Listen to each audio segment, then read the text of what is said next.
Well, they served in the line of duty. They were paid bonuses for signing up. And then the military said, give me the money back. Well, now Congress is stepping in to try and find some justice. You know, we told you about the story earlier this year when the Pentagon discovered in an audit that about 10,000 National Guard soldiers in California had been unintentionally overpaid in bonuses. And then the Pentagon, well, ordered them to return the money. After a huge public outcry, Congress now considering legislation that would let those soldiers keep those bonuses and possibly more. Captain Chuck Nash is with us, retired Navy captain and Fox News military analyst. You know, Captain Nash, this was so shocking and outrageous. You served this nation in battle. You get these bonuses that you think are legit, and the Pentagon comes to you like a repo man. I mean, how could this happen? Well, part of it was due to a lack of oversight, clearly. These were paid out between 2004 and 2010, and they actually sent a master sergeant who was in charge of the incentive program for the California Guard to jail for 30 months because she filed something like $15 million worth of false claims. So the issue is, Eric, if the individual soldier did not participate in the fraud, but was actually incentivized, even though not eligible for it, as long as there was no fraud involved, then what the Congress is trying to do is square that up. Because let me tell you, from having served in the military, the system holds the individual to very strict account.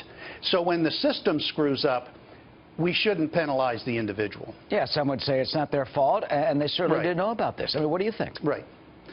No, that's exactly what I think. Because of lack of oversight, because of whatever, that doesn't matter. That's dust in the wind. It's stuff in the wake, okay? The issue now is that almost 10,000 people who got this money who are now being asked for it, some 1,700 people started paying the money back. And Congress was told about this 2 years ago. So every member of the House and every member of the Senate and their staff, their military legislative assistants, were told about this as part of the California Guard's list of priorities that they sent up. And until it became a big deal, it wasn't a big deal. Now it's a big deal. Yeah, it's astounding that Congress didn't do anything during that time. Hats off to the Los Angeles Times, because they're the ones who did the first major article about this. Let me read and the Sacramento Bee. And the Sacramento Bee. Yep. Amazing. Christopher Van Meter is cited. He's 42 years old, an Army captain, was in Iraq, injured by a roadside bomb, blew up his armored vehicle. Guess what? He had to refinance his mortgage to try and pay $25,000 back, then another $21,000 in student loan payments. He says, quote, this is his quote, "People like me got screwed." Susan Haley, Army Master Sergeant, served in Afghanistan in 2008. She sends, ready for this, Captain Nash, a mother who served this country has to send 1/4 of her salary, $650 to the Pentagon, to that massive building a month. It's 1/4 of her family's income. She has to pay down $20,500. She's worried they're going to lose their house in Kansas. Her son lost a leg in combat. And this is how we treat these people? Yeah, it's really bad. And like I said, now it has become a big deal because all the sunlight's shining on it. But these folks have had a lot of them have had their credit ruined. And it's going to take a while for them to dig this out and make it right again. So the sooner the better. Right now we're operating on a continuing resolution. We don't have a budget passed, but the House is trying to work it into the National Defense Authorization Act and get something in language before they adjourn for Thanksgiving. But that's not going to fix it. They're going to have to pick it back up when everybody reconvenes and the new House and Senate come in and the President comes in January. Well, certainly, I'm sure people can put pressure on their Congress representatives to do something about this. In light of the meetings today in New Jersey, what do you think General James Mad Dog Mattis would say about this? Probably 2 words. Fix it. Yes. Fix it.